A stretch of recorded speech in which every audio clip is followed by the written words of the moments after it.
Delaney. I'm an assistant professor of higher education in the College of Education here. And I am organizing the Higher Education Collaborative this year. That's one of the 3 co-sponsors for this event. The Forum on the Future of Public Education is also a co-sponsor, and I want to point out Dr. Lubianski in the back. He's the director of the Forum. The Higher Education Student Association is also a co-sponsor, and we are indebted to the Timponi Family Endowment for providing us with lunch today for our talk. So. The talk today is going to talk about massive open online courses. What are MOOCs? What is going on at the University of Illinois? We have an illustrious panel assembled today. And I'm going to send around 3 things, I guess, just by way of announcements. I'm going to send around a sign-up sheet if you're interested in future higher ed collaborative events, and then a list of upcoming events for our speaker series. Okay. So with that, our panelists are going to go in order here. We have Adam Fein. He's the Assistant Head of Programs and Services at the Center for Innovation in Teaching and Learning here at the University of Illinois. He is also a student with us in the College of Education working on his doctoral degree.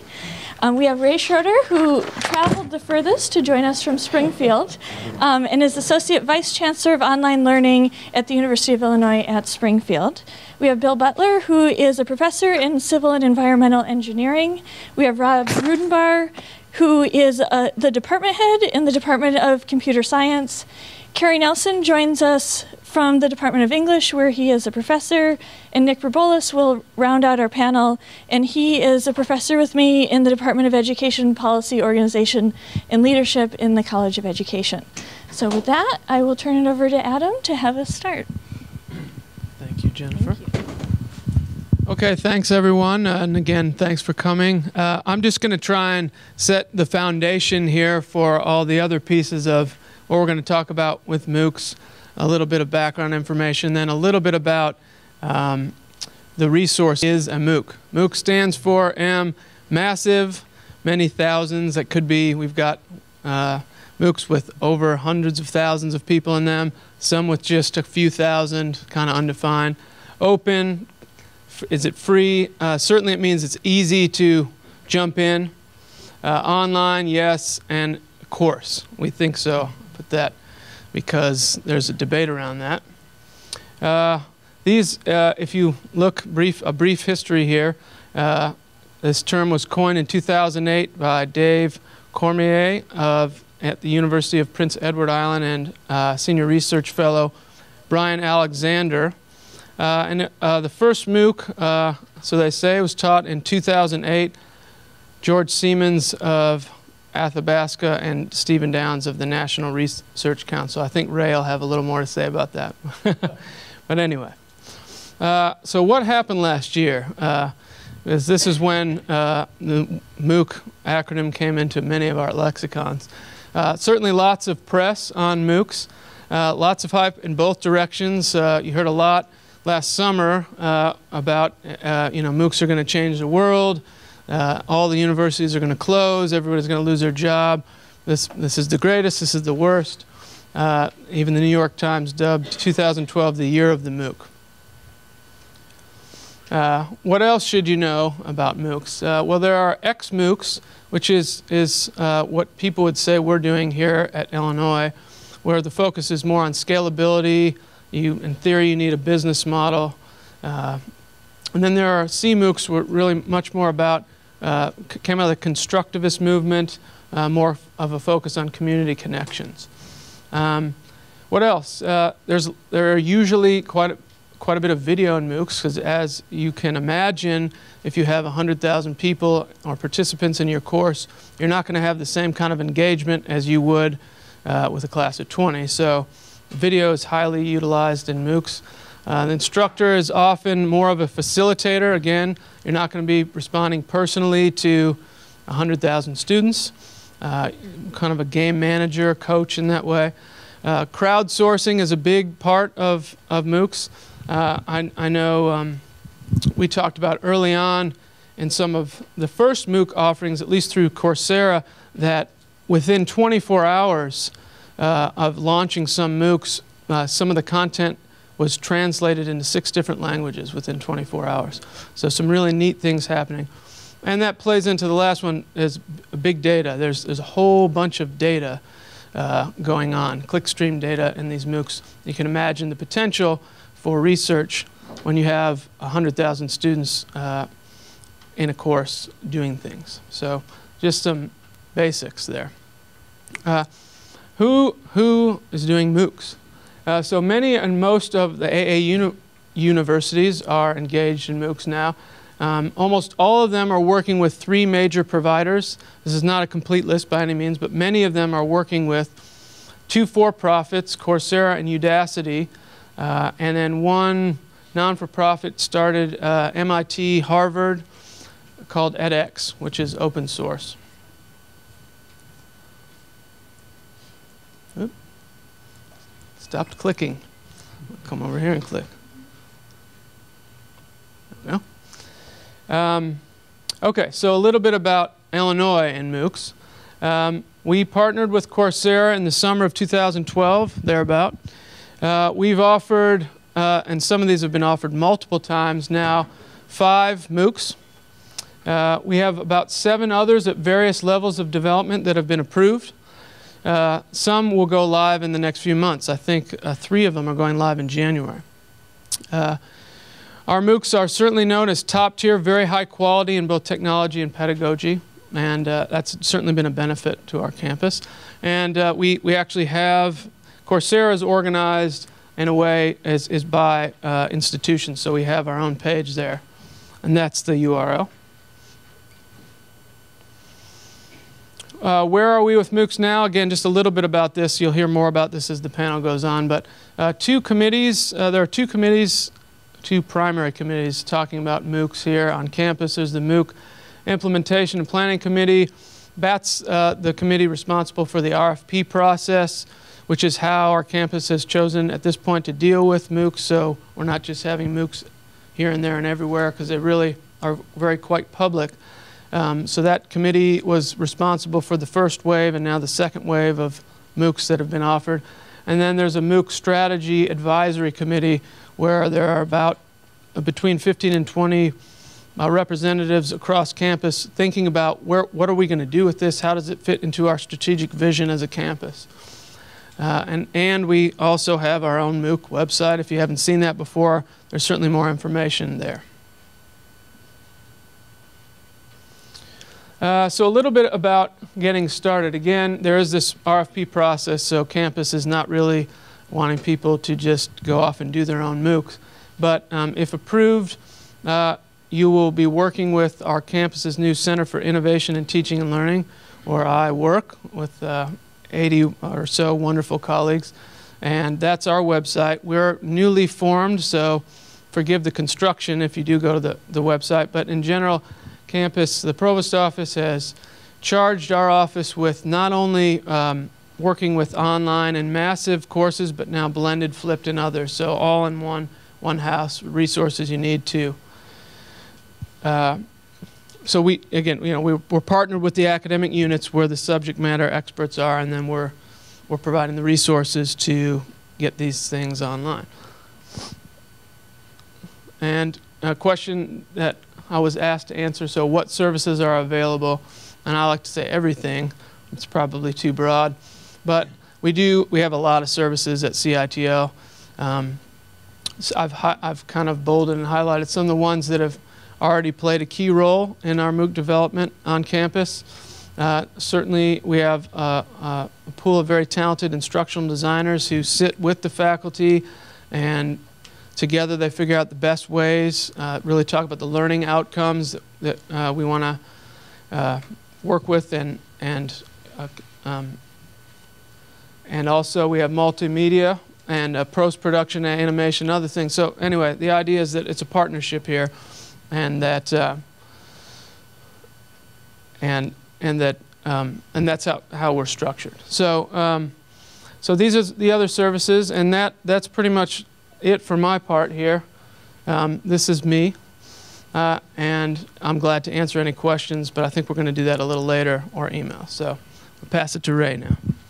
Hey, Adam, thank you very much. And what a great introduction to MOOCs.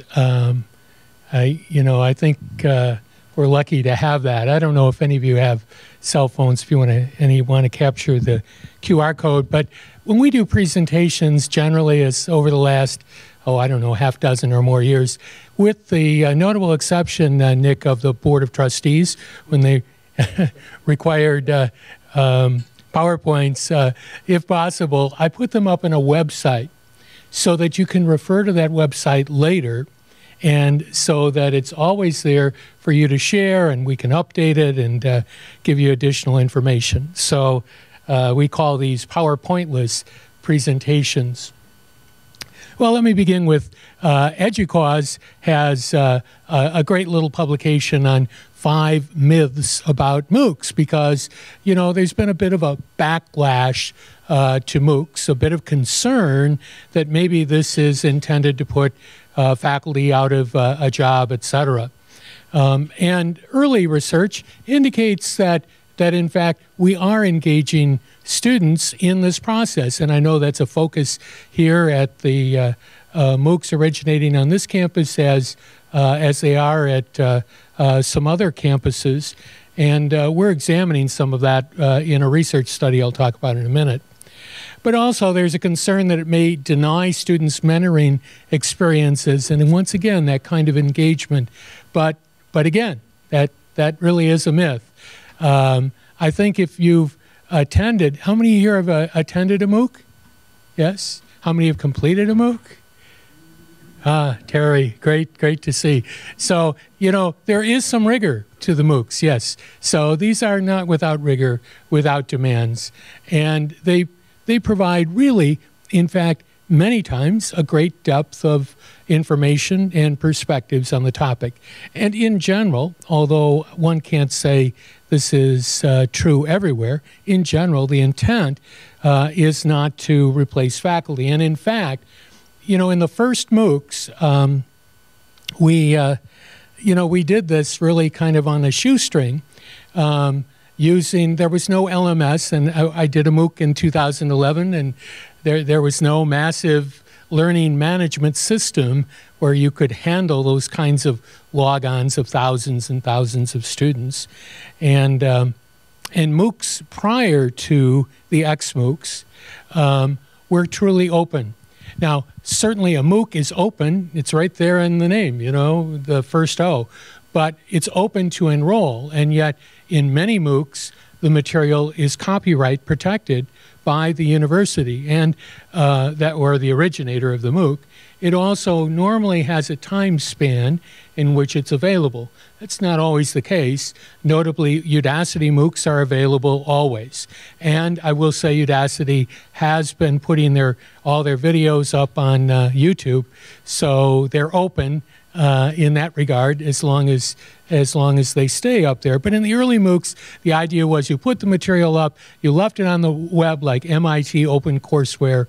Other colleges and universities could take pieces of those MOOCs, incorporate it at later dates, even when you were not tending the course in the regard of answering student questions, etc. And so in those early days, it looked rather spare.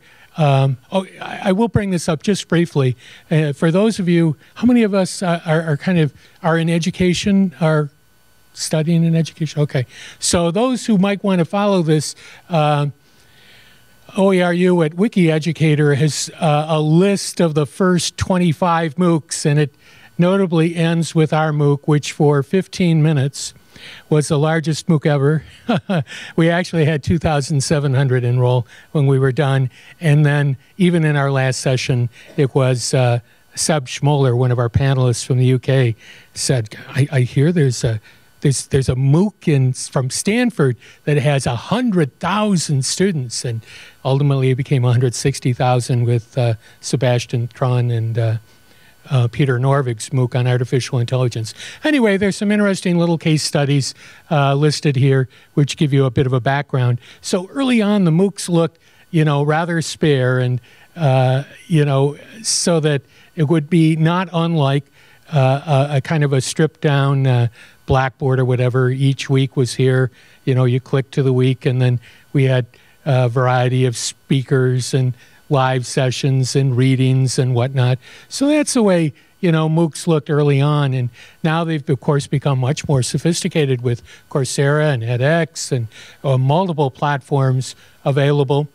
In Springfield earlier this year, we did a MOOC, which, let's see if it remembers my login. Hang on a second while I put the mic down.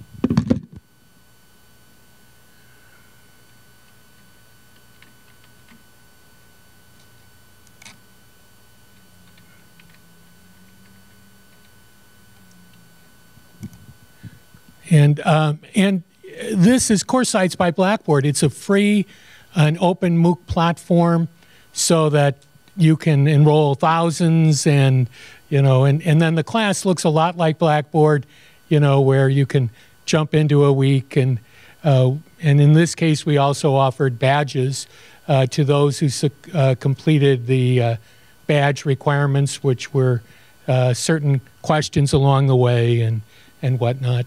So those are available outside of the Coursera and edX and Udacity platforms. I thought some of you might be interested in finding out what MOOCs are out there, which ones have been done, which ones are coming up, etc. And I have links to 2 sources that provide that. So again, I encourage you to go to the page, and I'll share the URL if you didn't capture it early on. But here you can simply choose, let's say we'll choose computer science, and see some upcoming MOOCs that are available and which ones have been run up to this point, and then YouTube videos of each of them, etc. I think there are about 600 some MOOCs listed there, maybe 700. Similar with EdSpire, yet another tool for searching for MOOCs. We're pursuing a project which we started just about a year ago. It's with the American Council on Education, which received funding from the Bill and Melinda Gates Foundation to examine MOOCs. And at this point, ACE represents, it's a presidential association, so presidents of universities, including, of course, all 3 of our campuses, the chancellors and the president are members. But ACE accredits non-traditional courses and recommends them for credit to a number of universities. Now, I don't think any of our, certainly we don't, I don't think any of the campuses at Illinois accept the ACE recommendations, but there are many, many universities that do, certainly even within Illinois. And so ACE began assessing MOOCs, and at this point, they have completed their assessment or recommendations of 9 of them as meeting criteria for academic credit for 3 credit hours. And they have several from Udacity, several from Coursera, and 1 circuits from edX. So our charge in this research project is to examine the pedagogy of the approaches in each of those MOOCs, and then ultimately see how successful students are who have been granted credit for those MOOCs. And so you can see some of the areas here, and the universities, all of these, of course, had to accept credit from ACE. So we have a couple of for-profits, APUS and Kaplan, but also UMUC, a rather large, and Regis University, a Jesuit school. Well, okay, so I have a minute and a half, and I want to look into the crystal ball. Coursera just hired a couple of executives from Facebook and Netflix, and so it's kind of interesting as they evolve the Coursera model. Daphne Kohler has hinted at an IPO. I have a link here. Sebastian Thrun calls Udacity a leading 21st century university. We'll find out. Georgia Tech is offering a master's in computer science, as many of us have heard, that would be delivered via MOOC approaches.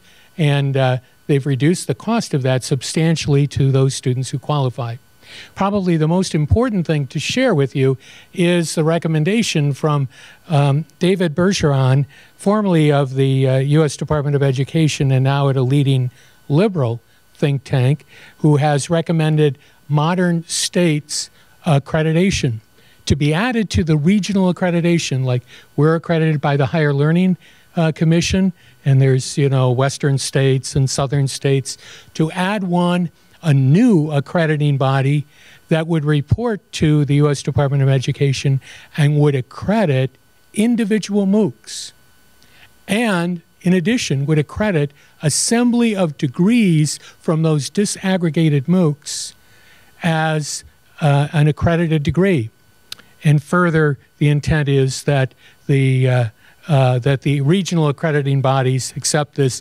There's a good discussion of this from Stanford Graduate School of Education, and linked here, and encourage you to take a look at that as well.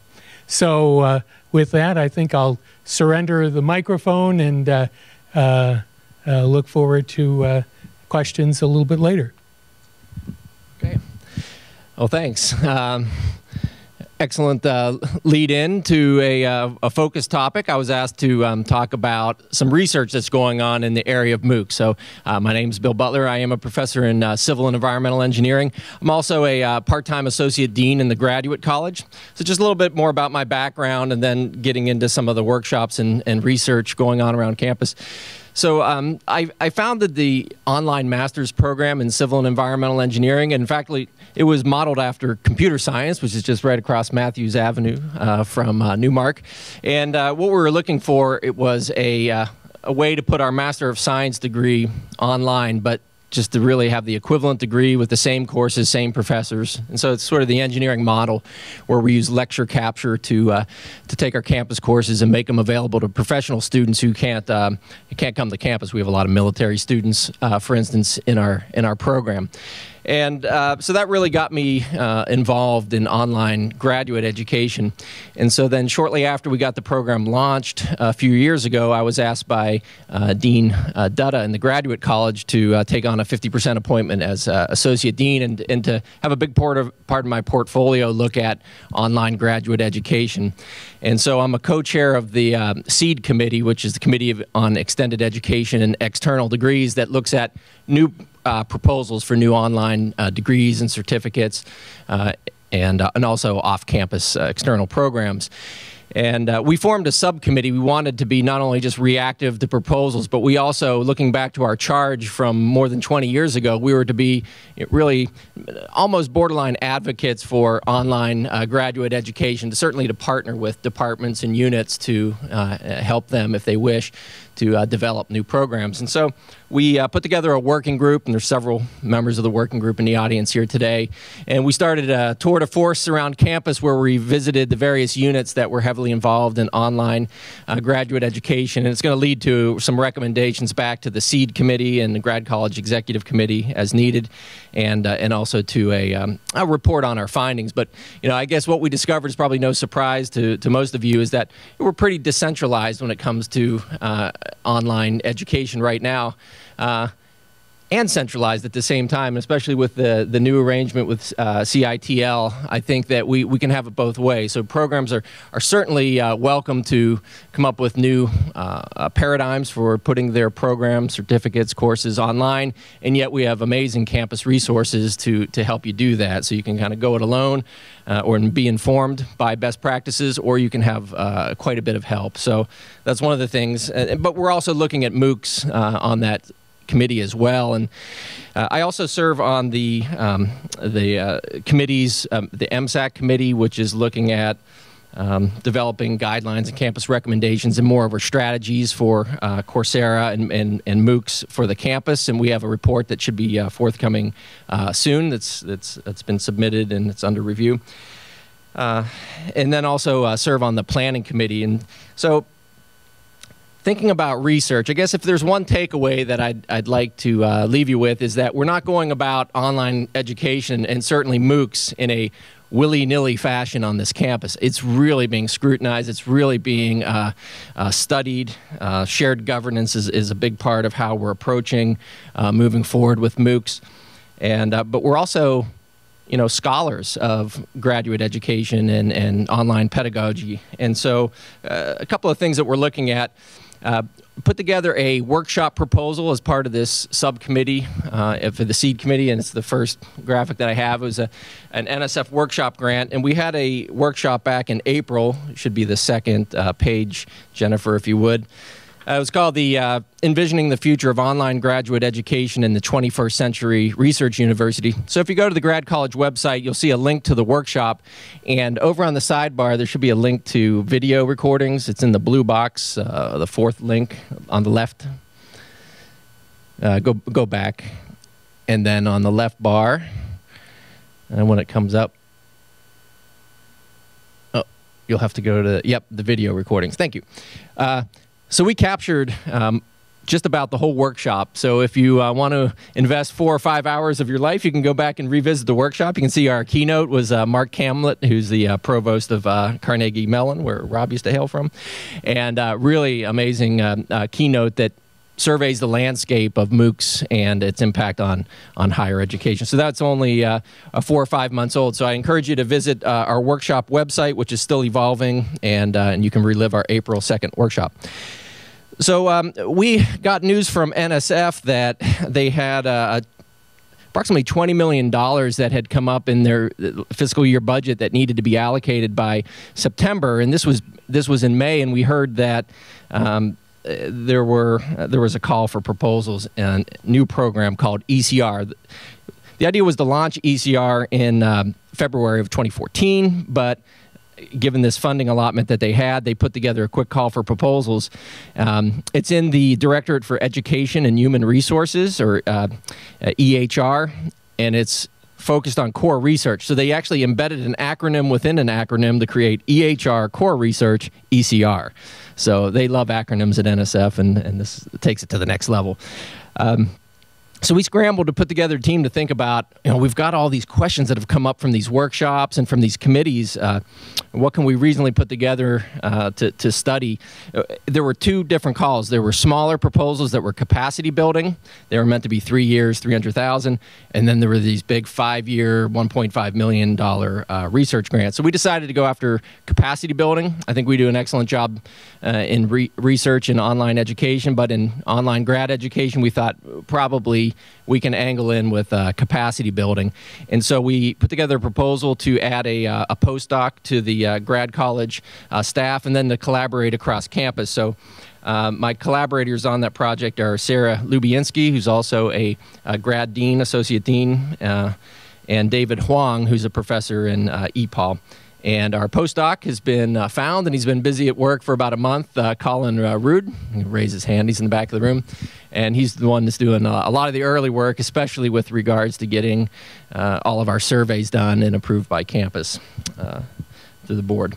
So we had a lot of different ideas. What we decided to ultimately do in this project is to look at the integration, or maybe the collision, of MOOCs and the way we do business with in STEM fields in our engineering classrooms. And so we're moving in the direction of flipped classrooms in a lot of our courses, where we put maybe our traditional online recordings or freshly minted online recordings available to the students through various ways, like lecture capture.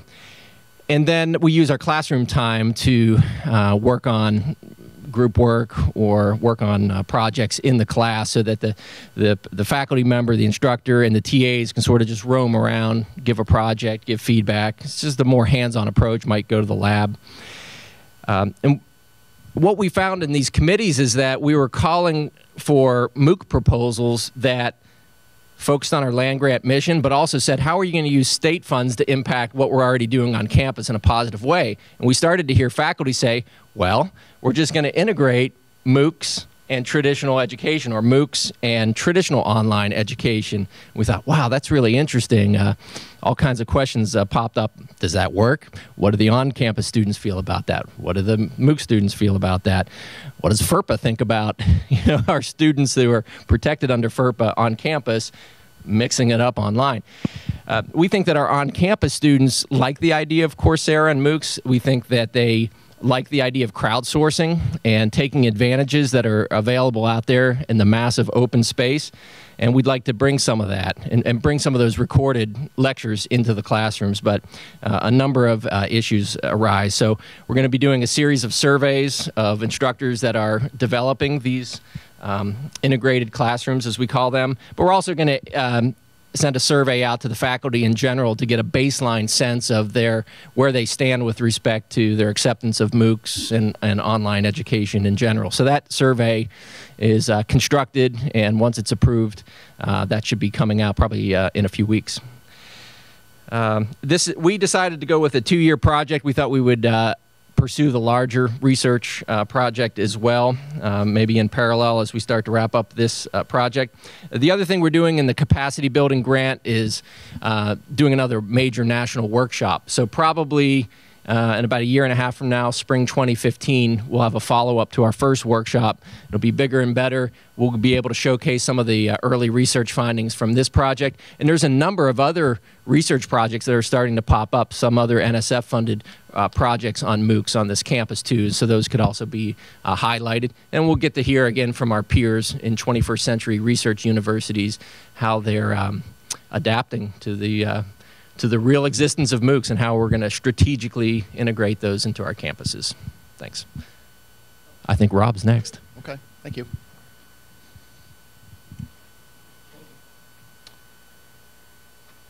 Oh, cool. Okay. Is the clicker working, or? Okay, I'm just going to use this. I believe I'm the only person on the panel who's actually taught one of these, so I'm going to do a little bit of what was that like. Oh, sorry, the only one who's taught one on the Urbana campus. Yeah. You know, what's that like? It's the mouse. Okay. Hang on. Which button on the mouse? Oh, wrong keyboard. Thank you. Got it. A lot of keyboards. Okay. So from March to May this year, I did a graduate level MOOC on how you build software tools for chip design. This is sort of what I do. So this is advanced technical stuff. In contrast to some, you know, kind of introductory MOOCs, you know, intro to microeconomics, intro to sustainability, this is sort of advanced graduate stuff. This exists as a graduate sort of a class. So the course has an appalling name, you know, because it's based on an acronym. So VLSI CAD, so very large scale integrated circuit computer aided design. I apologize for that, but it's meaningful to my homies. Logic to layout. So this is an advanced graduate kind of a thing. You know, how do you go from the physical version of this class to the MOOC? Well, my physical class is about 15 weeks long. I counted, that was an interesting experience, it's 948 PowerPoint slides. It's about 20 separate slide decks. I write on them, so I hand them out as paper in class. I write live on them, I do math on them. I don't think you can do math by just flashing an equation on a PowerPoint slide. That sort of works appallingly badly. You actually have to watch me do stuff. So I do it on a tablet and I do that stuff live. It's delivered as, you know, big round numbers, 14, you know, weeks times 3 hours a week. So call it 50-ish hours of Rob. That's what this course is.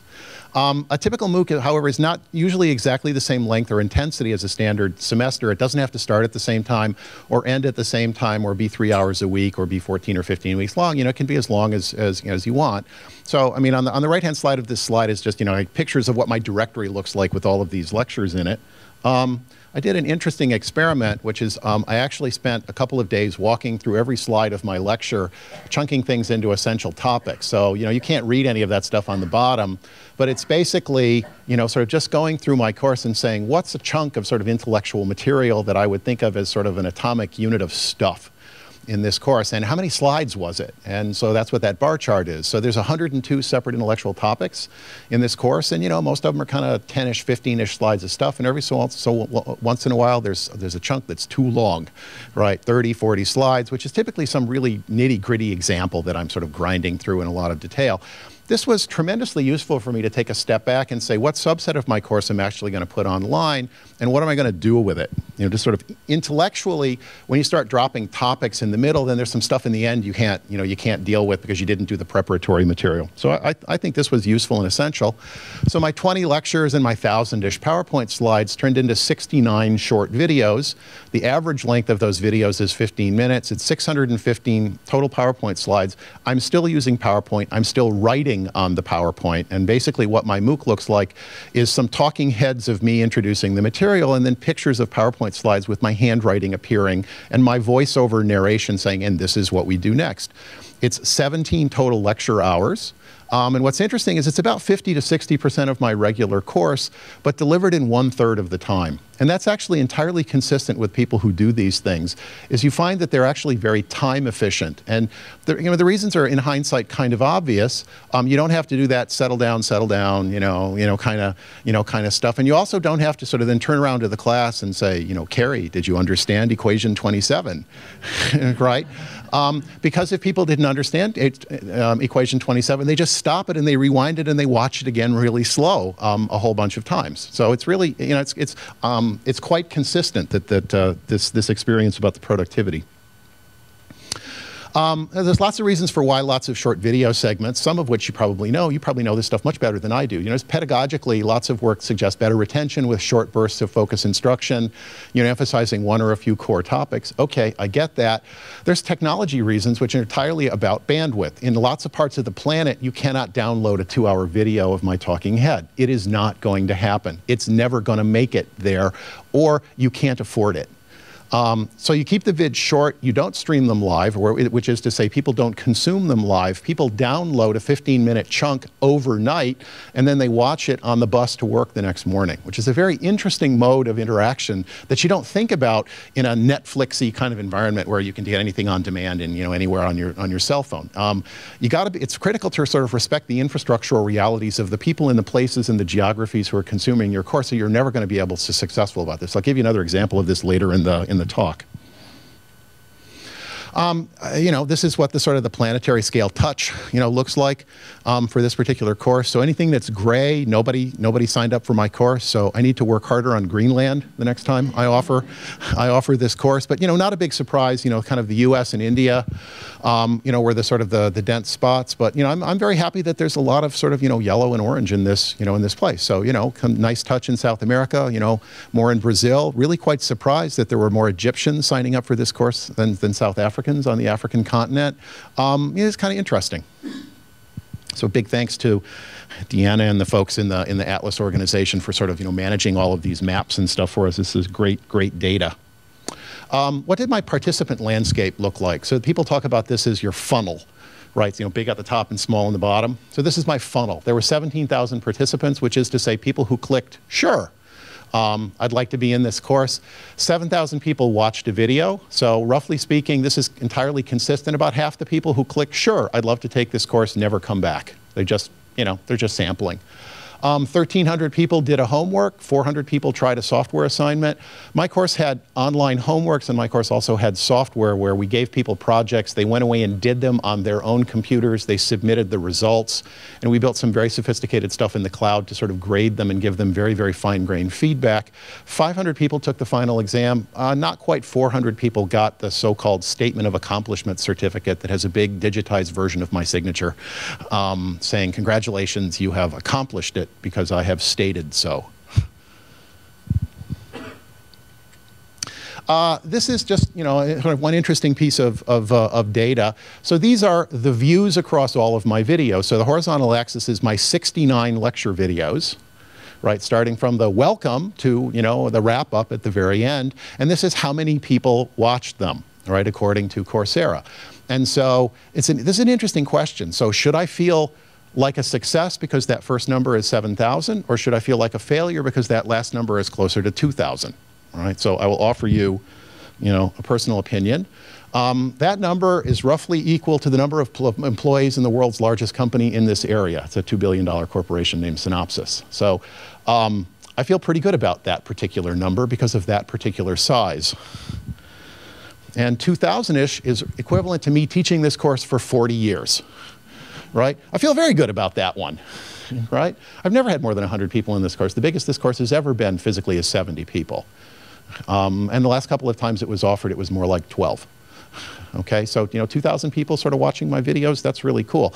I will share a quick anecdote, which is that I had the experience of going to do a keynote at the biggest conference in this kind of game, because it was the 50th anniversary of the conference. I gave a keynote talk, and after the keynote, people from my MOOC came up to me, which was really very cool.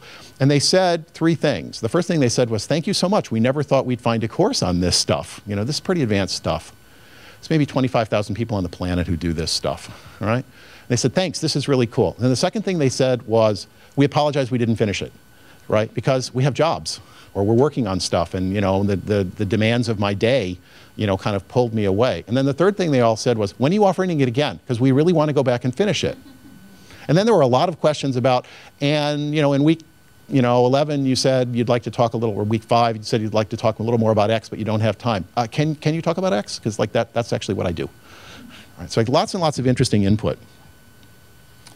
So I'm just going to sort of, the one sentence takeaway from this is that there's many ways to deliver educational value in a MOOC. It's not all about how many people, take the final. Lots of us on campus, because of the ways we're gold and the ways we're measured, and it's all, X people show up, Y people, take the final, Y divided by X is your success rate. And what you find when you actually talk to some of them is people are extracting value in all kinds of ways that just weren't so obvious. And they're just so happy that you took the time to spend designing this really sort of solid educational content and sort of putting it out there and letting them get at it.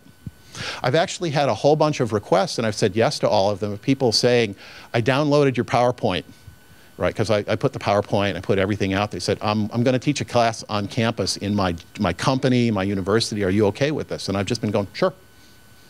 Let me know what else, how can I help? So you learn some interesting things in MOOC land that, some of which you expect, some of which you didn't expect. So here's some things I now know. My handwriting is unreadable for a planetary audience. I fully acknowledge that my handwriting stinks. I got that. But if I do this in a room with about this many people, you can give me, sort of a weird look, and you can scowl, and and some brave person in the front row will go, "Is that a G?" Right? And I'll fix it, None of that was operative at the scale of several thousand people, except the forums were just filled with, "Is that a D on slide 27? And eventually, as much as I just greatly prefer to have things that look like that and sort of annotate them, I animated it all in, all of it, over all 648 slides. So my slides are beautiful. It was extremely painful to have to do that, and that's a personal failing of just my handwriting. I had a very interesting conversation with someone that I completely did not expect, where I said, "How's your handwriting?" And this person said, literally, and I'm quoting, "Catholic grammar school in India. Beautiful." It's beautiful. I said, "Go you. You don't have to do this." You need to think a lot about the creativity and how you're going to make your homeworks and things in a kind of a multiple choice, type a number in a box kind of universe. There's some stuff I still don't know how to do for my class, some sort of much deeper, open, freeform kind of, math kind of stuff. We're all still kind of figuring out how to do that. But we did, I think, a pretty good job of taking a really robust subset of this class and making it doable. I mean, we spent a lot of time making that stuff happen. MOOCers crave interaction with the instructors. They love when you're on the forums. They love when you jump into the middle of a forum, kind of discussion and say, "Thank you so much. That's a great question. I bet a whole bunch of you are wanting to ask that." Oddly enough, blah blah blah, and and if you want to read more about that, you can go to this website and da da da da. And honestly, the other thing that happens in this kind of a scenario, when you have 10-ish thousand people out there, some non-trivial fraction of them are in fact smarter than you are. They found bugs that I've had on my slides for 15 years. I mean, stuff where I was kind of glossing over it and going, and then, this kind of works over here, and then they're very polite. It was really very surprising. People were basically, slide 27, really? And I, kind of glibly do my professor thing, say, "Oh, really? And they said, no, really, go take a look at that. And then you kind of go back. I was going back to primary source materials. I mean, I was pulling PhD theses from the 80s, you know, and I was going back and kind of, holy crap, they caught me. I messed that up, you know, and you take a note. It's bracing, really. It's really remarkable. The only way I could pull this stuff off was I had this team of amazing sort of PhD students who you know, kind of helped me make this stuff happen. I mentioned this earlier, you got to be sensitive to the diversity of IT requirements and resources of your participants. So I'm doing a class where we ask people to do software. Now, not everybody did software, but people did software on a kind of a planetary scale. It turns out they needed some kind of complicated graphics environments to see the results of their designs, because there's some chip stuff going on here. You need some pictures of stuff. And you know, on a campus like this, you just say, go find a machine with a certain kind of graphics package. You can't do that for the kid in the Ukraine, right? So we ended up building a very sophisticated graphics environment that runs entirely, I'm going to be geek for a minute here, in HTML5 in a modern browser, and geek, all right? Which means that if you have a modern browser on any of your computers, you can run our environment. I've had people asking us independently, wow, how did you do that? You know, and we've been sharing that kind of stuff. And one of the things I feel very good about, we had one particular software thing where people, in the manner of competitive software geeks, were competing on how fast their code ran. And someone would say, oh, my code runs in 2 minutes, so my code runs in a minute, my code runs in 47 seconds. And then somebody else said, my code ran about 15 minutes. And everybody on the forum said, whoa, what did you do wrong? And the kid said, nothing, it's running on like a Pentium Pro, you know, from like the 90s. So I think the kid was in the Ukraine, right? And I felt spectacularly good about the fact that I had built an environment where a kid in a low-resource computing environment could be absolutely competitive. Okay, his code doesn't run fast. Who cares, right? It actually worked. So, but you got to think, you know, there's just the stuff you don't think about when you're in a room full of, you know, very high-resource kind of stuff like here. You got to think about that stuff.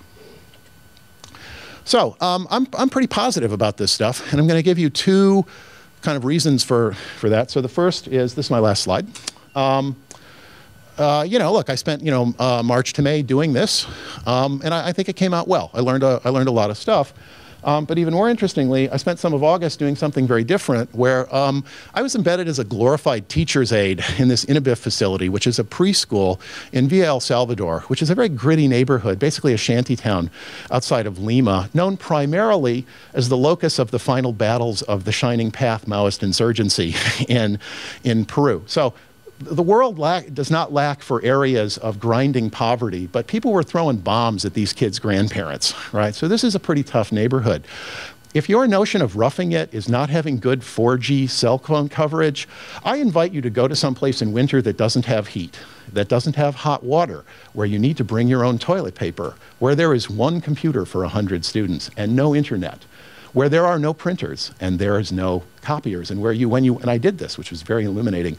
You know how you do a lesson plan for 25 people? You copy it 25 times in pencil by holding it up to a window against a template where you can sort of see through it. Bracing, wonderfully calibrational for me personal. You know, amazing to interact with a room full of really smart students and troubled students. Really very, very interesting. And why I show this is, one, it was really, really cool experience for me personally. Glorified teacher's aide. I can take no more credit for than that. I spent a lot of time yelling, you know, chicos, tien cuidado. That's about it, okay? In approximately, oh, well, that's not me. In approximately a dozen years, in 2025, which is a nice round number, those kids are going to be starting college, okay? What can I personally do in a sort of an educational universe that might actually affect those kids personally, some of whom I know and actually care about? This. Okay, thanks.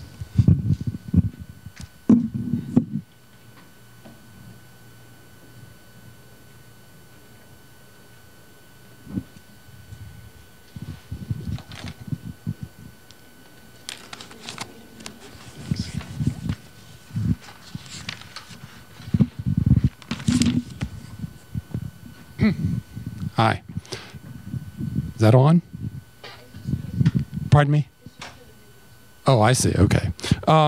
So I think I'm here as a partial skeptic of the MOOC phenomenon. But I want to say some positive things first. These were really interesting talks, and I have a tremendous amount of confidence in the quality of the MOOCs that are being offered around the country. Obviously, Coursera reached out to top universities, to very experienced instructors. I certainly have confidence in the quality of the MOOCs that will come out of the University of Illinois. And I think it's a good thing for the country to, since no one's ever claimed that most Americans are overeducated, to have these resources democratically available. I think all of that's very good. And I think that even on a bricks and mortar campus like ours, some percentage of an undergraduate degree could be offered by way of MOOCs without damaging the face-to-face classroom experience. I don't know what that percentage is, but if it gets above 20%, I get a little bit worried. Where I start having some problems is not with the intent of what people are doing when they design MOOCs. What I have to say is it doesn't really matter a damn what your intent is. What matters in the end is how they're used. And, you know, I come from a context of visiting 15 or 20 campuses a year. I've done that for, this is now my 7th year, and talking to a lot of college presidents about, especially recently in the last year, about what they hope to accomplish with MOOCs, what they want to do with them on their campus. So it doesn't matter that Ray says our intent is not to get rid of faculty. If that's the intent of a college president somewhere, I trust him or her that that's what they're about.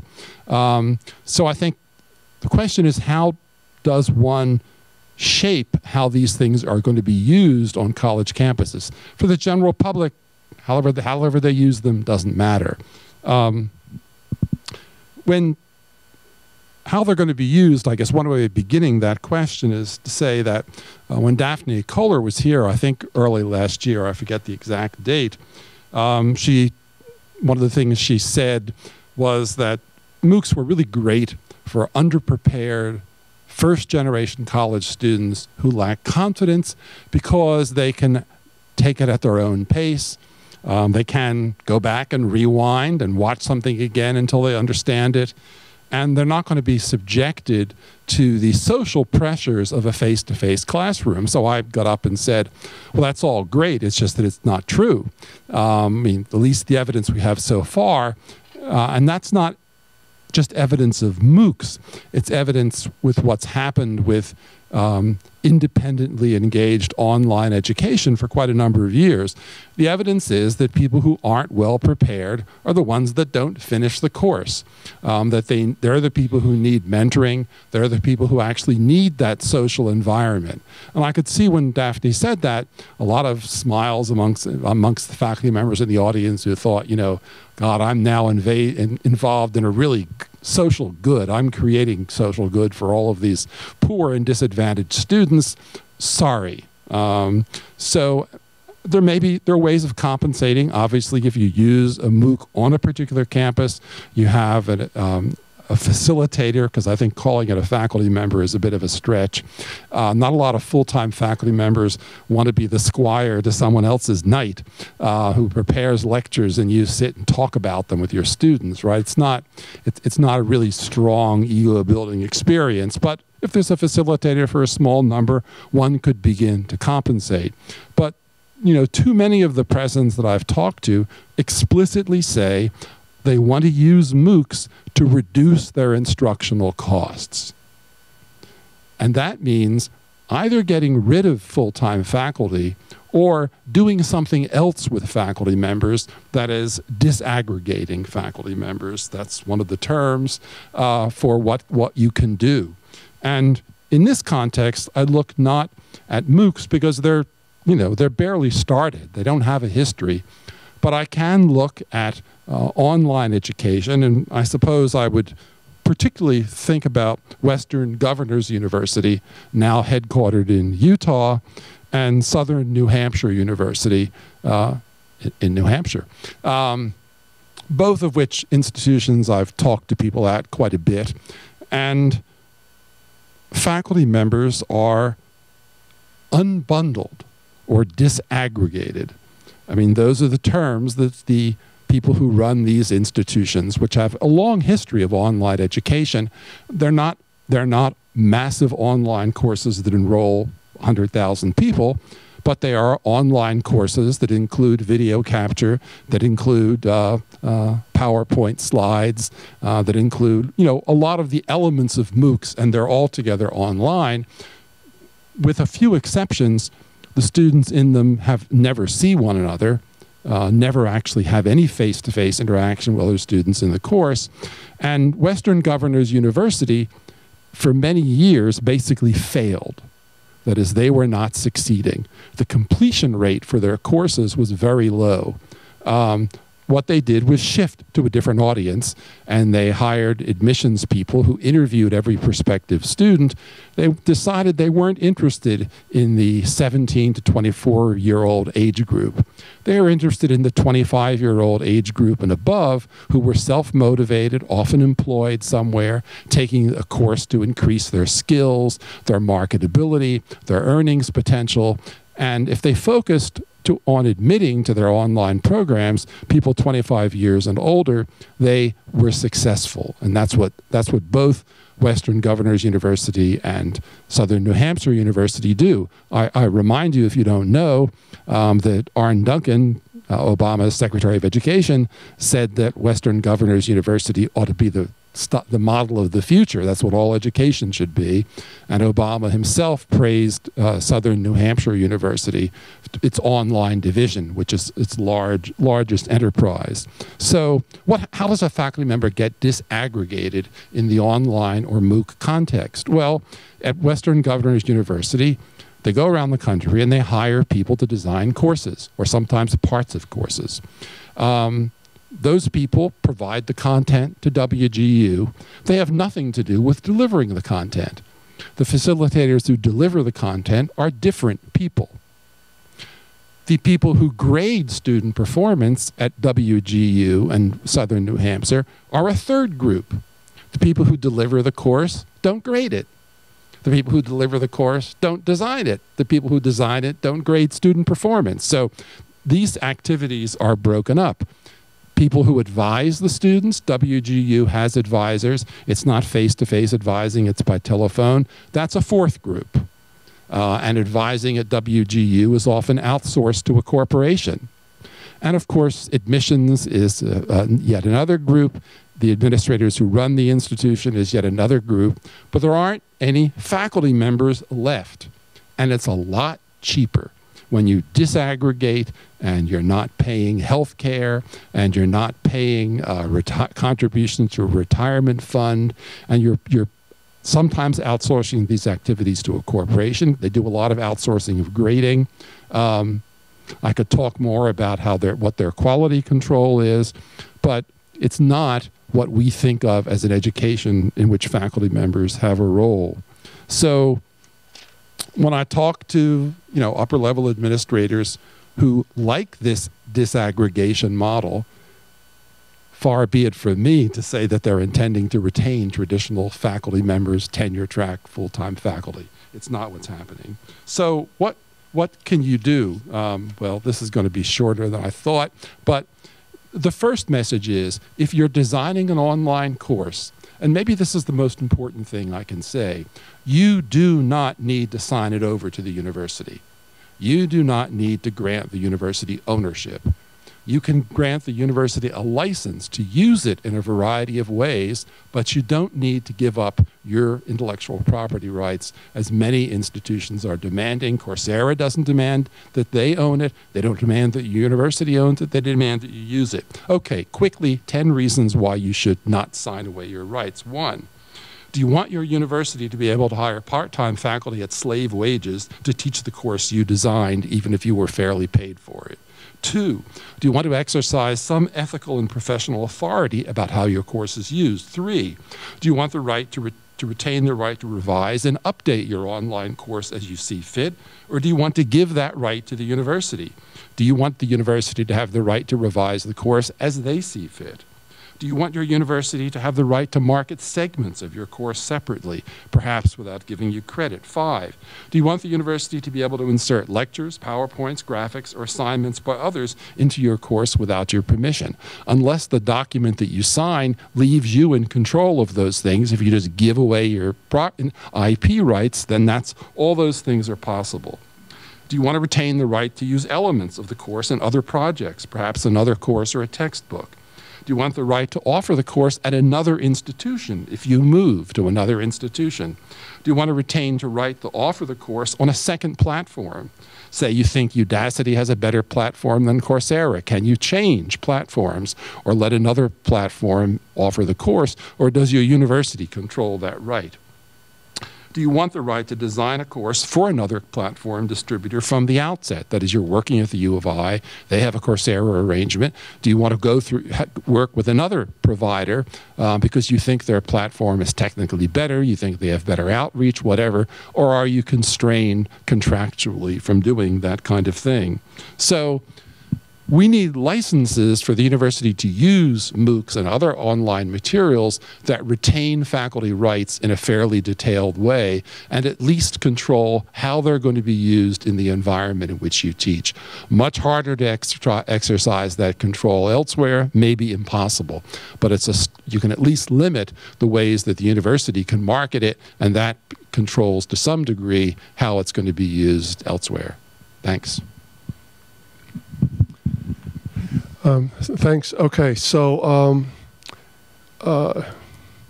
Jennifer gave us all different specific topics that we were supposed to talk about.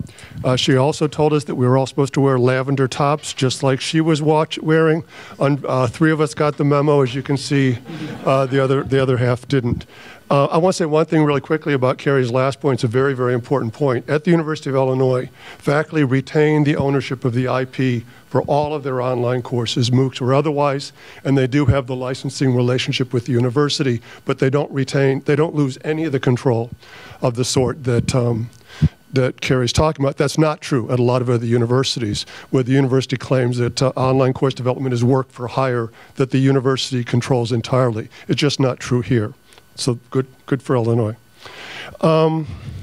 So my talk. So as many of you know, I have a problem to begin with the delivery system metaphor, which is often invoked in this context. Teaching isn't a delivery system. And I think one of the ideas that's really behind this so-called X-MOOC model, the lecture-oriented MOOC, is that it's the apotheosis of this delivery system mentality. I think there's better and worse implementations of this model. I'm very proud that Illinois' MOOCs are way above average in quality, but it isn't very hard to find MOOCs on the Coursera site or other sites that are basically nothing but a talking head and an occasional quiz to make sure you've mastered the material. What we would all say is one of the worst aspects of university pedagogy is not, in my view, a cutting-edge innovation to change the future.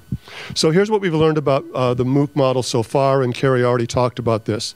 We know that the percentage of completion is extremely low, with some courses in the single digits.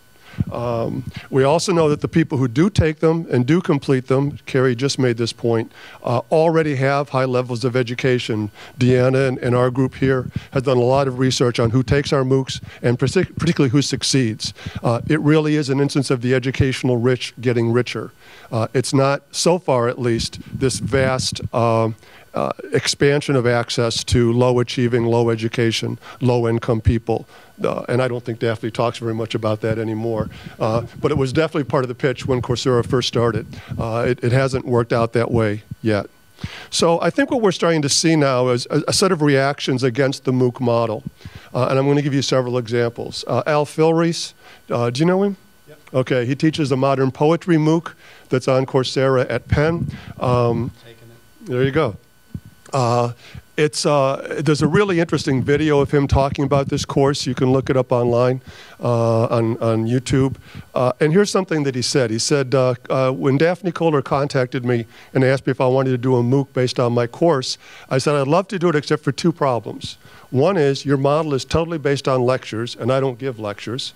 And the other is it depends on quizzes, and I think quizzes are silly. But aside from those two restraints, I'd be happy to try to teach a course within the Coursera, on the Coursera platform.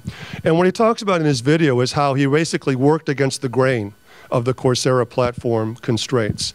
He did a lot of video, he did a lot of group work, he did a lot of synchronous interactions with his students. He also, I think, had 10 TAs that Penn was paying for, which is not typical of a lot of MOOC providers. That certainly made the personal touch. But he was clearly trying to do some things that were more interactive, more constructivist, more participatory within the Coursera platform, and successfully so. I think it's one of the best and most interesting MOOCs on the Coursera platform, but it isn't the natural pipeline, as I've just said, of Phil Rice, F-I-L-R-E-I-S, and he teaches the Modern Poetry course MOOC on the Coursera site. And the video is available on YouTube. And I'll give you another example. Kathy Davidson, who teaches at Duke, this article was in Inside Higher Ed just a couple of days ago, is teaching a new MOOC on the history and future of higher education. She says in the interview, in the article, she doesn't like the Coursera platform, but she says, Duke is a Coursera school, therefore I feel obligated to use the Coursera platform. Quote, while she admitted she's not in love with the platform, Davidson said she will attempt to make it as flexible as possible. So again, working within the template, but trying to sort of almost resist the natural direction that it wants to sort of structure your pedagogy. A little tangent here. I don't see why she feels obliged to use the Coursera platform just because she's at Duke. Illinois is a Coursera school too, but we're actually encouraging faculty to experiment with other platform options. Including the new Stanford edX open source collaboration, which I think has a lot of potential. When we were listening to the committees that deal with this, like the MOOC Strategy Advisory Committee, some of us know that these committees were all called the Coursera Strategy Committee initially, and we decided very early on that this wasn't about Coursera, it was about MOOCs, and that at some point, possibly in the foreseeable future, this campus would be doing a lot of MOOCs, a significant number of MOOCs that wouldn't necessarily be Coursera MOOCs. There are our partner, but they might not be our only partner over time. But the point here is that even people who are working within the traditional MOOC framework are chafing against its constraints and looking to adapt it or work against its grain to suit their own instructional purposes. And there's three things I want to draw from this by way of sort of wrapping things up. So the first thing we're seeing is the evolution of the pure MOOC model into other variations, and I'll just give you some examples. There are blended or hybrid or flipped MOOCs, different descriptions I think for the same things, where they're trying to bring some hands-on human tutoring and mentoring into the MOOC model, partly because they know that this is necessary if they're really serious about improving student performance. Something which is basically, directed self-study just doesn't work for a lot of disadvantaged students. So you need to have some human actors, and the blended model or hybrid model that even Daphne's talking about now is one attempt to bring those elements back in. As Coursera and edX have talked about what their business model is going to be, there's been an increasing talk about how you actually generate revenue from MOOCs. There are spokes or SPOCs. Do you know what it is, SPOCs? SPOCs, small private online courses. There are DOCs, D-O-C-C, so-called feminist MOOCs, distributed open collaborative courses. There are the original, as Ray said, the original connectivist MOOCs, the C MOOCs that preceded the X MOOCs of Coursera and edX, which like George Siemens and Stephen Downes, that were much more about creativity, active learning, and social networking, and not so much about the lecture delivery model. Second, and I think growing out of this, I think we're increasingly seeing especially on this campus, we're seeing a continuum between MOOCs and online education generally. Bill just made this point. I don't see why you would call a SPOC a MOOC in the first place. A small private online course isn't a MOOC. It's an online course, basically. So let's just talk about online courses. At Illinois, we're encouraging, Deanne and a lot of other of us who are working this, are really encouraging greater cross-pollination between our MOOC activities and our online, and even in class teaching more generally. And I think part of the emerging Illinois philosophy here is not to treat online education and not to treat MOOCs as a separate self-contained area of activity. There are a lot of interesting policy issues here, including issues of faculty compensation that maybe we can get to in the discussion, but I think it's characteristic of Illinois' model that we don't see these as a distinct area, but emphasize much more the continuity and interaction between our MOOC efforts and other teaching efforts more generally. Third, and finally, I think what's emerging is that MOOC is becoming a kind of brand name, that like using Coke when you were referring to all sorts of soft drinks, or when you talk about Kleenex, referring to all different kinds of tissue. What's happening now is MOOC is more of a kind of, I'll use Cary's department, more of an empty signifier, which we all recognize what it means, but in fact it's being used to describe a lot of things that are really not very much like each other. The fact is that every part of the name MOOC is misleading. Number one, they're not always massive. They're really a whole continuum of scales of size, from the very small to the very large. They're not always necessarily free or open. As the business model starts to take roots, people, I used to say this early on, one of the great ironies is people take this idea of an open source, open access principle and then say, how do we make money from this? So they're not really necessarily open anymore. They're not always necessarily fully online. The blended and hybrid model is not fully online. And they're also not necessarily in the form of a course or a university course, and they're certainly not always for credit. So I think the term MOOC is actually becoming somewhat counterproductive. And I'll just end with this question, which is how much longer before we decide that the term has more baggage than it's worth? And I think we have plenty to talk about.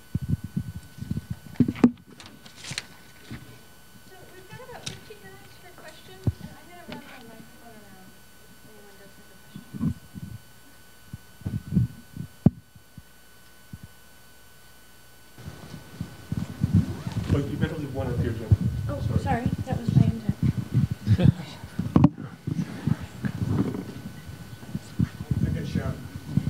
Rob, to your point about the number of students who contacted you afterwards and said they were, concerned that they had full-time jobs, et cetera. Did you think about, if you will, extending the time to completion? Maybe you'd wind up with 100 more certificates. Maybe they would have been motivated to do that. In other words, making the model just that much more flexible. No. This is sort of, in some sense, talking to Nick's point. The Coursera platform has just some constraints, and I think they work okay for their purposes. And again, this is the first time I did a MOOC, so it's tremendous learning. The course was 10 weeks long.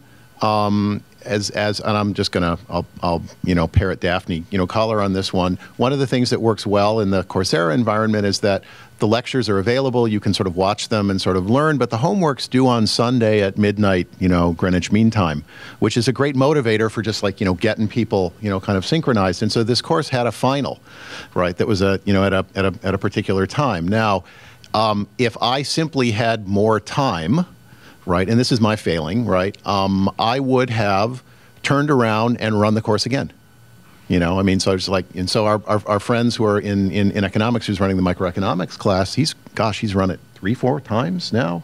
He's just 5, thank you, bam, he just kind of turned it around. And in my universe, the constraint was I had very technical TAs, needed to sort of do this. I'm hoping to be able to do this sort of once a year. In a more ideal universe, I'd be running this course for 10 weeks. I'd take 2 weeks to sort of regroup and see if I need to fix anything or stuff, and bam, I would run it again. Yep. Hi. I don't know if this is on. I'll just speak loudly. As a faculty member, how much time does this take you to build your MOOC, and how does this figure into your current course load and your other responsibilities as a professor in terms of research requirements where you have to participate on a committee? I mean, it seems like you said 948 slides. That's immense. So how do you fit this in? Okay, I'm all right. So I'm unusual. I'm a department head, so I have a day job, which is hardly 40 hours a week. Which is to say it's lower. It's a higher, much higher than. I've been telling people that this took roughly 25 hours a week of my time.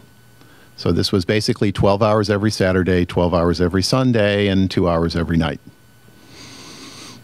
Now, you know, most of the people who are doing these MOOCs are kind of the crazy early adopter, you know, folks.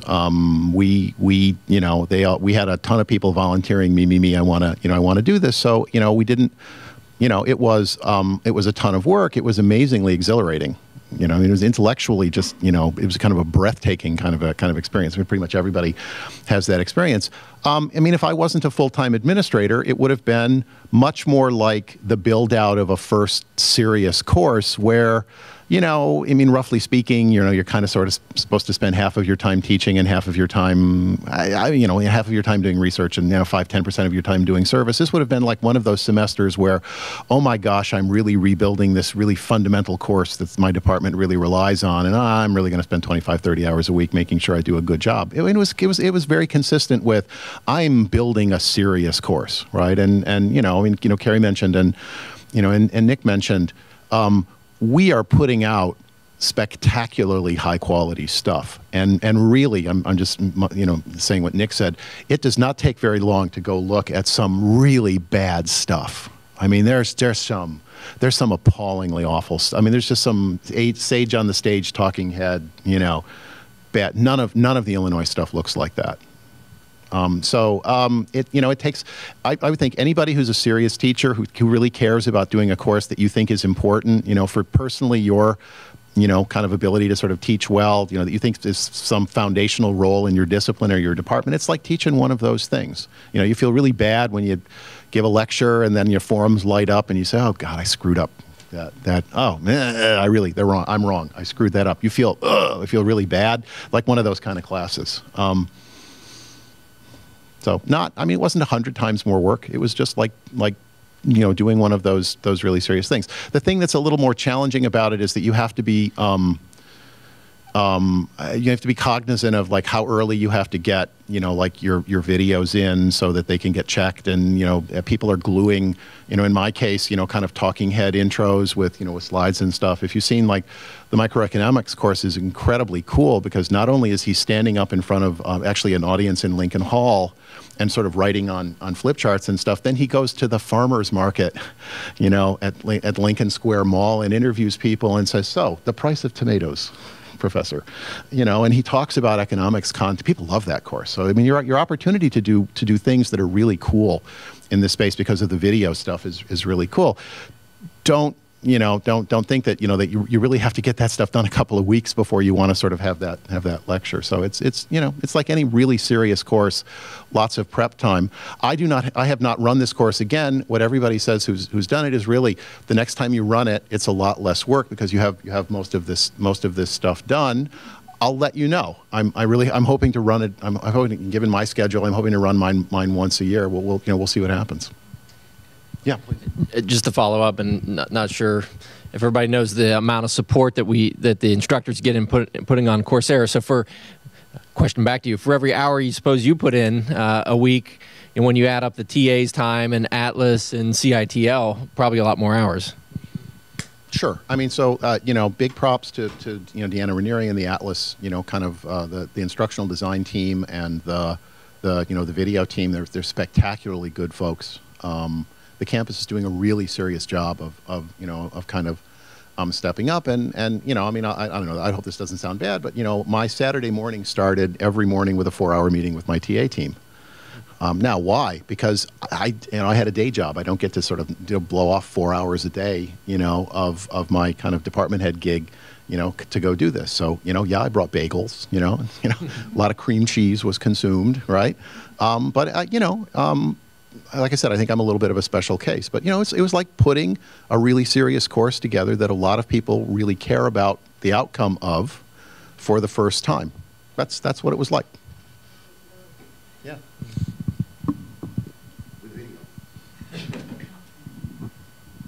I would just like to add, as I think one of the few people that raised their hand that they actually completed a MOOC, the emphasis and the response that you put into a course is appreciated by the students.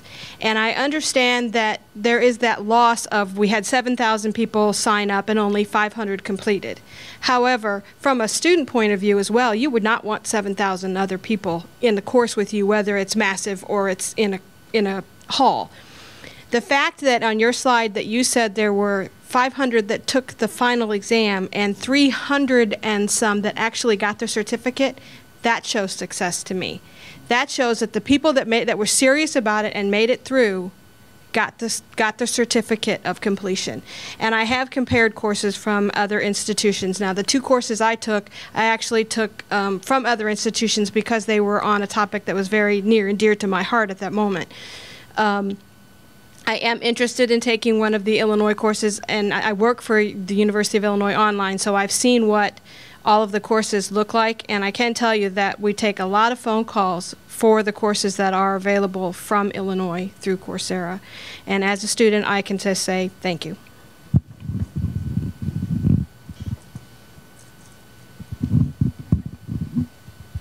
Hi. Yeah, so we've discussed a little bit about the variety of what some people call students. I might call them an audience rather than students. We don't call them students here, by the way. So we're debating what we are going to call them, but participants mm-hmm. And there's other terminology. But we actually, in this campus, we slip sometimes. But in official documents, we don't describe our Coursera participants as students. There's legal reasons for that, actually. FERPA. Well, given that, and we're talking about the success of a course, I'm wondering how appropriate it is to judge the success of a course by things like completion, because I might be in it for professional development and just need a certain few classes. I've got the rest of it. So could you speak to maybe how we can judge the success of a MOOC?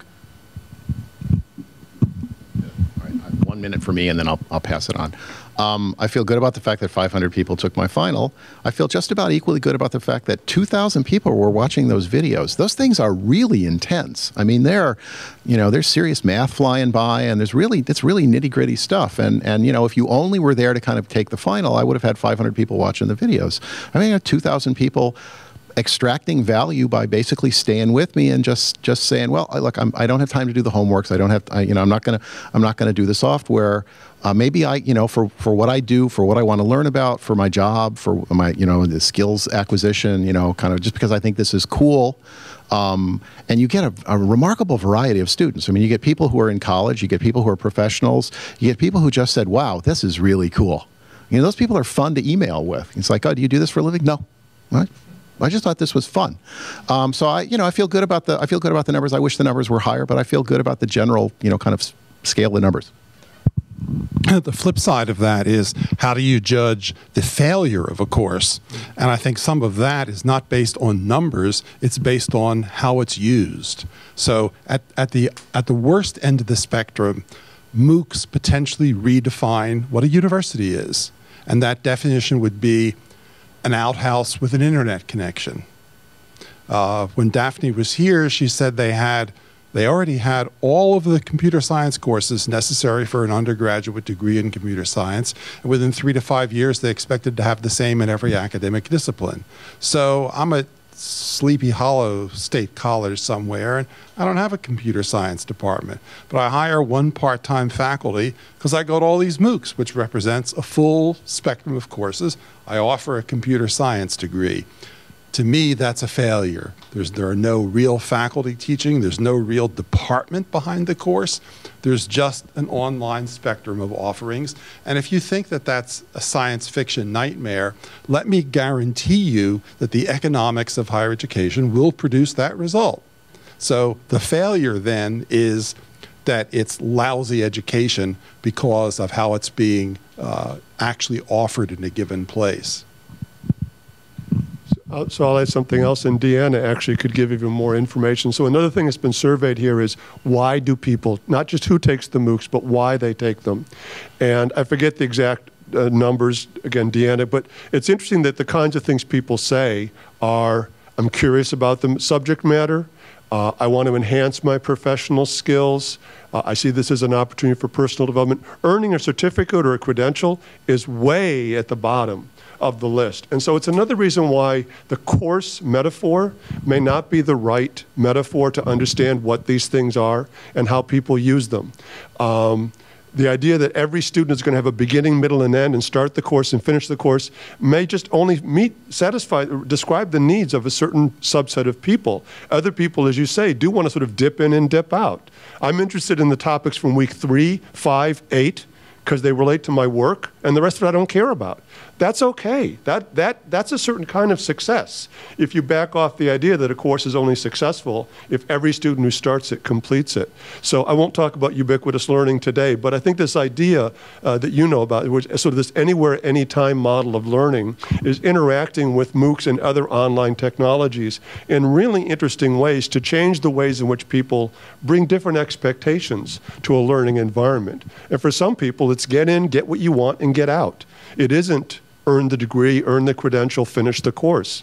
And I think we need to think about that broad range of student needs because I think there's different ways of serving and being successful with those different populations. Do you want to say anything more about that, Deanna? Well, I think you did actually a beautiful, I got a loud voice, I'm probably fine. I think you stated that beautifully. Maybe one thing to add to that is in the surveys that we deliver to our Coursera participants, one of the questions we ask is, you know, did you get out of the course what you hoped to? And that includes the ones who don't complete, as in they don't take that final exam or whatever, right? And the majority do say, yeah, actually we did. So they weren't in there to do the exams, whatever, right? So that's why, you know, what is successful completion? It's something we can't really answer, right? Well, you can't answer with just one answer. That's right, correct. Good. All right, one last question. I'm curious about the use of these MOOCs worldwide and people across all kinds of cultures and places taking these. First, the technical question, how do you get them translated into all these other languages? But more than that, how do we situate our courses so that they're not just another colonization of the United States? Yeah, I'll start, and I know Gary wants it. So first of all, I think it is a colonization of the rest of the world by the United States, or more precisely, sort of the developed Western world. Coursera has a number of international partners now, but they're almost all from developed world and almost all from the U.S. or Europe and Western countries. So it is a kind of colonization. And when Sebastian Thrun said there's only going to be 10 universities in 25 years, I'm pretty sure he thinks that 8 of those 10 are going to be in the United States. So I think that's an important issue. On the translation question, Adam talked about this. It's actually very interesting. So from what I've read, there's 2 models of translation. One is crowdsourced translation, which is totally bottom-up. That from within minutes of when things are posted, local people in different countries start, you know, annotating it or subtitling or whatever with their own language, and then subsequent users correct and refine those translations. Now, Joyce Tolliver's not here anymore, but if she were here, she'd say that's a really lousy model of translation. But it's kind of interesting as a social phenomenon, which is the idea of sort of crowdsourcing from the bottom up. And you might think that over time, that would be a self-corrective process. As it goes from 1 translator to 10 or 20 or 50, eventually those translations are probably going to get pretty nicely rounded out. The other model is that in some countries, the government actually, and maybe less common languages like Albanian or something, where you can't really rely on maybe a large number of crowdsourced participants, the government will actually hire a translator professionally to translate it because they see an interest from the state standpoint in making the courses available to a large number of their students, and they can't rely on necessarily a totally bottom-up process to do it. So there's both those models. So you could call it a top-down and a bottom-up model. Others want to speak on this.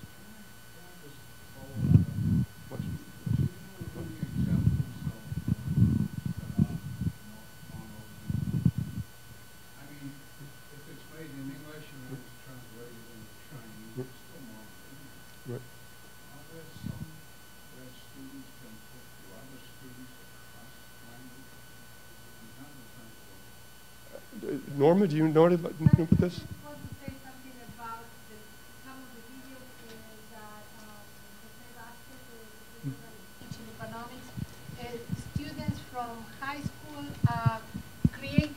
videos of those economic concepts in their own language and using their own examples, just to be used with that audience. And I think that that was created after the student took his MOOC. So I don't think the videos were used as a MOOC, but the videos were a result of those MOOCs.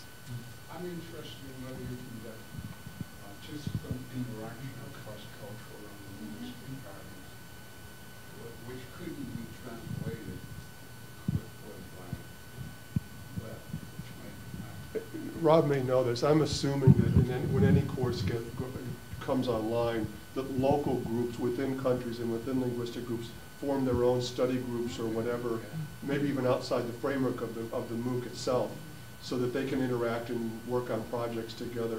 That is one of the things that's most interesting, and again, I think Adam talked on this, is how quickly the learners take responsibility for these courses. They do TAing, they work together, they develop Facebook pages and other things that are resources for them that they build up around the course. But that's all crowdsourced, that's all participatory. And I'm sure multilingual study groups would almost certainly be one of those phenomena. Let me interject. We're not the only ones doing MOOCs. Right. Diversity, all but 4, that's in Germany, all but 4 of those are in German. China is originating MOOCs, et cetera. And our experience was that, and I'll hand it back, but was that the Brazilians in our class, which were large as yours, and did their Portuguese translations, and there was some interaction across culture, but that's a challenge to design a class accommodating cross-cultural communication. But good question. Yeah, I was just going to say, technically, the way this stuff works is you do so you do your video. You submit it to the Coursera folks, and they send it out, and they get it transcribed. And so there's text, right? And then right. But then that's the thing that then goes out and gets crowdsourced. And one of just a quick aside, one of the things that's interesting is that. And this touches in a somewhat indirect way the sort of the language thing, is that in some very narrow-minded universe, the reason you do that is because there are ADA accessibility kinds of laws that say thou shalt make these things widely accessible, which turns out to be sort of a very good idea. It makes you sort of think very hard about how you do diagrams and how you draw things so that they can be narrated, so that people who are have visual impairments can get through them. But what's interesting is that to the best of my knowledge, nobody with visual impairments was taking my course, but people would complain when the transcriptions were late. Right, and the reason was that, and again, my guess on this thing is persons for whom English was not the native language were often relying on listening to me do this stuff and reading it, right? Kind of in English before it got translated into other kinds of languages. And yeah, there are lots of MOOCs in other languages. I'm personally not aware of anything sort of crossing linguistic boundaries within the MOOC, but I don't see any reason why not. So unfortunately, we are out of time for our panel, but if you can join me in thanking all of our panelists for this discussion.